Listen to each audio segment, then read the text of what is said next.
የተገላቢጦሽ የልብሽን ነው ግን ከመኪና ቁልፍ ጋር ለምሰው እንደሚያገናኙ አላውቅ። ተቀበለ እኮ እሱ የልቧን ያን ቀን ነው እንዴ? የመኪናው ሰጥቶ የልቧን ተቀብሏል። እስኪ ለማንኛውም ወደ ሚሊኒየም አዳራሽ ደግሞ እንሂድ። ሚሊኒየም አዳራሽ ላይ በጣም ደስ የሚል ድባብ አለ። دخوني نعقوا صقيو احنا دقاس ايناس مسوغارات همزي يخون لقلقل اهم دس لولو يخون او ناي هيوت سوتاي ملكتنا احنا ايه خجنقنيو ذا ماكينه زي قدن كم صاني اني خجنقنيو سلام تاي انجيلي يقبرنا وسو فتح ليبل كم دس لولو يكون لي ناي سلام ناي سامريتي بيت تخاتاتلتي كاميان لكم انا دحاني ازغابير مسكن ببزلكم سلام كتون لي ناي وترو تسفاين صلتيني مالتيو እና ሎማዓንቲ قدم اجن الچانالي حدشت زخونكم بجاكم مالتيو سبسكرايب غورلي انا خو كله من ما نايكن عمت نغير نغير يوتيوب 10000 سبسكرايب يوصحكم زلخو فرق انو فرق 10000 مالتيو እና بجاكم سبسكرايب غورو لاخم ولا حاجه يقولكم لايك يكون كل ነገር ሲላ አኻትኩም ምንም بتروحيو الناس تايتقمنو طقطق بيلكم لنا تحالفكم كلكم يفوت مالتيو እና ታይህ ለሌላ ማንቺ ብዛዕማ ደናይ ሽኮር ይዲ ዝሃረብጥ እና ኣብ ኮመንትስ أنا بايزوي زتسمعني أي تحفني زتسمعك متحف أو سمعيته ويخين كات صحف تخيلي خانة زمثلني الصحف أنا لا أي زمثلني بطا أنا زأمن له زخون يخون بطا أنا زأمن اللي تصحف مالتي إنه أو كومنتي ما زحتي أخري أو زغان نصي أنا بتجازيكم كوس حفش أو سو مالتي كنا عزول غانا ناس عدنا يسي هفتم سل زخون إزاي تقدس الله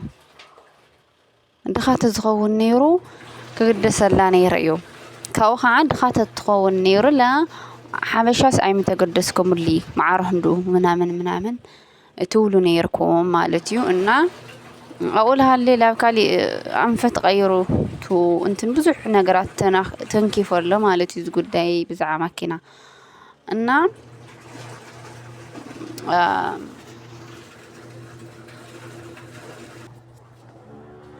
إنه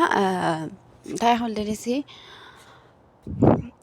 بزعماتو هفتام سلازخونه إن بيد خاطر تخون نيرسي معرهندو أي متقدسكم اللي قال ليفل برقط مخناتو حمشاناسي لافتو للو إمبي لافتو زيولو أي كدن تايسل زغونيو أي فلتن لما ما تقافيعي كل نجر تقافيعي وأمنته أو قرش خوين سبق الفلو كبلي حش الفلو كل اللي صحفي صحف قالتات مالتي إنه حدا أدوناي صحفي تزاريو زي صحف أي تزاربن صحف خا تأمنوا ويزلكم مالتي زي تصحف أي تزاريو مالتي إنه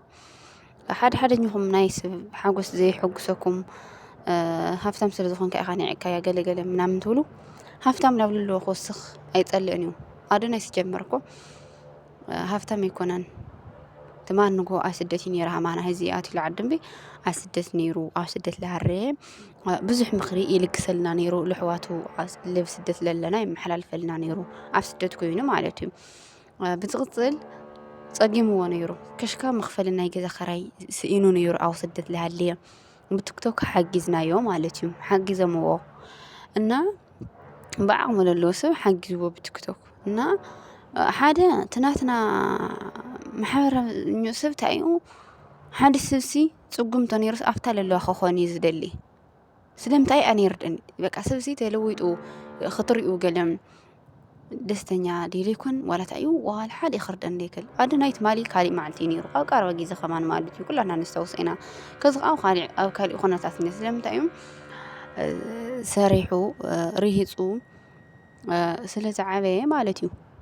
دومو يحجزوا للسب እና كل ነገር ላፈለጥና ለሃለናስ እና ማኑ ኮዩ ሰብሲ በመዓልቲ ጠለካ በመዓልቲ ይፈትወካ ኢልዎ ተጸሊእካ ይፈትወካ ተፈቲ ካለ ይቃን እሞ ከወርደካ ኢል ሐስብ ገሌሉ ፈጣረ ግን ኣይቅየር ኢሉ በቃ ፈጣሪሲ ብሓፂርስ ኣይቅየርን ኣብታ ለለኻያ ኸወርደካ ኣይደሊ ከደይበካ ኣይደሊ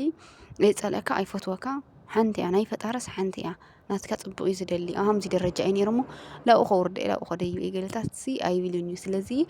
ኣነ እየ ልኣምን ኣብ ፍቕሪ እየ ልኣምን ፍቕሪ እዩ ዘገድሰኒ ምናምን ኢሉ ልክዕ መልሲ ይህቡ ስለዚ ሃፍታም ስለ ዝኾነ ስለ ናዩ ኸንጨነቕ ድቃስ ኣወይና መን ተጨነቕ ኢልኩም ደሞሲ ዋላ ሓንቲ ከ ተጨነቕ ለይላ እዚኣ ባዕሉ ኳሲ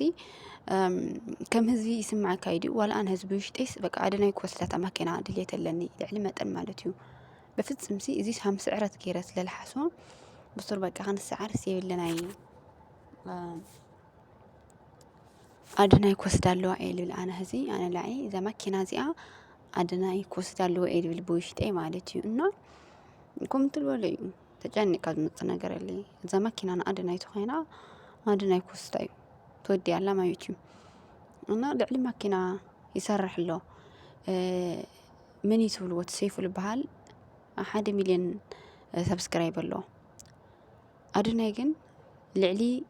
ብሰለስተ ዕፅፊ እኞ ልዕሊ መን ሽሙ ማለት እዩ ልዕሊ ሰይፉ ብሰለስተ ዕፅፊ ተኸታታሊ ነው ቲክቶክ ልዕሊ እዩ ልዕሊ ሰይፉ እዩ ኣዶናይ እና ሓደ ኣብ ኮመንቲ ብተደጋጋሚ ኣደናይ ኣብ ናይ ሰይፉ መድረኽ ይምፃእ ገለ ኢልኩም በዓልትኹምኹም ፅሒፍኩም ንሱ ከዓ መብዛሕትኡ ከዓ ሰይፉ እዩ ላብና ኣደናይ ላብና ኣደናይ ኢንተርቪው ክገብር ዘለዎ ሰይፉ እዩ ምናምን ኢልኩም ብሃምኡ ተራሲኑ ስሒው ኣይመስለኒ ልዛ ቆልዓ ማለት እዩ እና ኣብ ፅልኢ ኣብ ተጋር ዘለዎ ፅልኢ ካብ ቀደም እዩ ፅቡቅ ጌርኩም ትፈልጡ ኢኹም ሕዚ ስለምንታይ ተደንቑ እንዲያምቱ ፍቓዲኡ ሚድያ ተዘርግሕዎ ኣይ ገለገለ ትብልዎ ይሕግሶ ኢሉ ስለዚ ብማሕበራዊ ሚድያ ኩሉስ ብማሕበራዊ ሚድያ ትገልፅዎ ስለምንታይ ብጣዕሚ ዝገርመኒ ማሕበራዊ ሚድያ ጊዜያዊ እዩ ሎም መዓልቲ ካሊእ ፅባሕ ካሊእ ድሕሪ ፅባሕ ካሊእ ማለት እዩ እና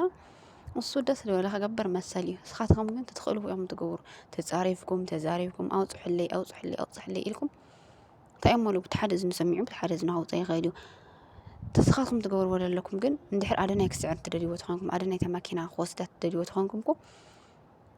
ትዘለኩም ነገር ትልኡሉ ግቡእ ነገር ክትሕግዝዎ እኒአኩም ብናይ ዕርኽትኩም ዲ ብናይ ቤተሰብኩም ዲ ብናይ ማሓዝትኩም ዲ ለኣተኹም ኣፍቱ ልብልዎ ኣለዉ ኣትኹም ኣብቲ ሊንክ ኸይድኩም ኣትኹም ትልክበር ትገብረሉ ማለት እዩ እና ዘረባ ዋላ ሓደ ፋይዳ የውሊ ተወሰደት ኣለ ትውሰዳ ማለት እዩ ናቱ ተኾይና ስኾስዳ እዩ ናታ ተኾይና ኣለ ሳትወስዳ እያ ርባዕተ ነጥቢ ተወዲ ኣላ እና ተጋርስ ውሒድና ዶኾይና ለይንስማዕ ማዕላ ኾንና ኢና እምበ ውሒድና እኮ ይኾንና ግን ሓሳዳቱ ኪና ስሳትና ለይንስማዕ ማዕላ ኾንና ኢና እና ሃፍታም ስለ ዝኾነ ገለ ስለ ዝኾነ ዝኾነ ሰብ ስግድን ዲኹም ግዛዕ ከተውፅሉኝ እኩም እውይ ኣነ ዝገርመን ኣነስ ኳዕ ፌመስ ለምኾንኩ ከየል እንኳዕ ፌም ተጸሊለ መሃለኹ ነይረ እንኳዕ ፌመስ ለመሃለኹም ከም ኣደናይ ተዝኸውን ነይረ ኣነስ መሃሶስ በቃ እና ዝኾነ ሰብስ በቃ ገለ ነገር ክተውፅሎ ትደልይዋ ከምዚ ስለ ዝኾነ ደኾነ ንዕቕዋ ፀጊዩ ኣሕና ድቃስ ኣዊናት ምስ ጓራት ከምዚ ይኾን ዶ ገለገለ ሃም ደስ ለሎ ይኾን ኣው ናይ ህይወት ሰብ ታይ ምልከተናትና ይሄ ከጨነቕኞ እዛ ማኪና እዚኣ ግድን ከምፃኝ እኒ ኢሉ ከጨነቕኞ ስለምንታይ እንጀይ ለይገብር ነው እሱ ፍትሕ ለይብል ከም ደስ ዝበለሉ ይኮን ለይናይ መዓልቲ ለይናይ ጊዜ እሞ ዝጨናነቕ እና ብጣዕሚ እዩ ዝገርም ናይ ሰብ ነገር ይውዳእን እዩ ተኸምል ኮይና ዝርዝረ ማለት እዩ ናይ ንማዕነት ትሕዝቶ እዚኣ ትምስል ብሓድሽ ትሕዝቶ ክሽካብ ዝመፀኩም ኮመንት ሸር ሰብስክራይብ ምግባር ኣይትርስዑ እስካብ ሽዑ ግን ሰናይ ቅንያት